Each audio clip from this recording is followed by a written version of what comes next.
The oldest existing Chinese fans, made of woven bamboo, date to the 2nd century BC. The folding fan was invented in Japan between the 6th and 9th century. Fans were typically made of paper or silk, and famous artists were often commissioned to paint them. The traditional Asian fan, an object of beauty with a practical purpose. The structure is comprised of bamboo sticks, called ribs. The paper surface is called the leaf. In this fan workshop in northern Thailand, they begin with narrow poles of locally harvested bamboo. With a sharp knife, workers cut them to the approximate length of the ribs, then split them down the middle. Using traditional blades, they shave each bamboo strip to the shape of a rib. Ribs are typically about 2 millimeters thick and perfectly flat, so that they can smoothly slide on top of one another. Workers drill a hole in each rib, 6 to 9 centimeters above the base, depending on the fan size. Then they assemble the ribs on a bolt. The number of ribs and their length are what determine a fan's size. The 2 ribs on the extremities are wider and thicker than the others and are rounded on the outside. These are called thumb guards because you flick your thumb on them to open the fan, and they guard the ribs in between from damage.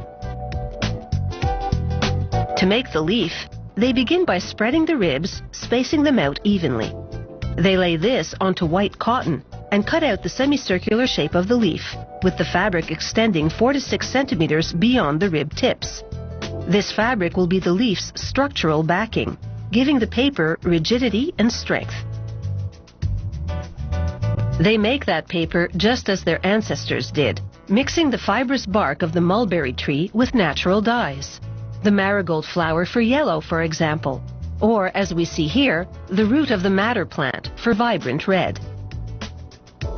They mix the dye stuff with the mulberry bark fibers, then gather a thin layer of dyed fibers onto a rectangular mesh screen. They keep repeating this process, adding layers, until they build up the paper thickness they need. Then they let the fibers dry in the sun into a finished sheet of paper. When the paper's ready, they cut a piece to match the shape of the cotton backing and iron them together. The 2 layers naturally adhere to each other thanks to the paper's moisture, and a compound in its fibers called lignin acts as a natural glue. They fold the leaf in half and trace a template in the shape of the lower section of the fan, where no paper is required. Then they cut this part off. They brush homemade glue made with white flour onto the parts of the ribs that will be in contact with the leaf. They lay the ribs on the paper and, with an upward sweeping motion, press them down, at the same time wiping away the excess glue. Next, they trim the leaf, leaving about 2 centimeters beyond the tips of the ribs. They glue the edge and fold it back over the ribs.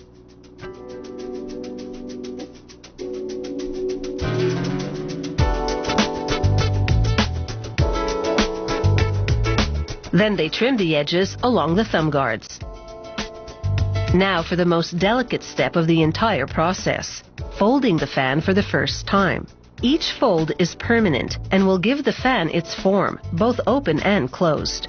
So precision is everything. Now the fully constructed fan is ready for decoration with water-based acrylic paints. Sometimes the customer requests a certain theme or scene, but usually it's left to the artist's creativity. The artist can manipulate the paints to produce a range of effects, modifying with acrylic gels, media, or pastes to create the bold effect of oil paint, and diluting with water to varying degrees to create a transparent effect, much like watercolors. The final touch is what's known as piping, paint applied through a cone-shaped tip to produce a raised line. This highlights the artwork with raised details. The paint becomes water-resistant once dry, protecting the artwork from damage, and ensuring this Asian objet d'art will always be simply fantastic.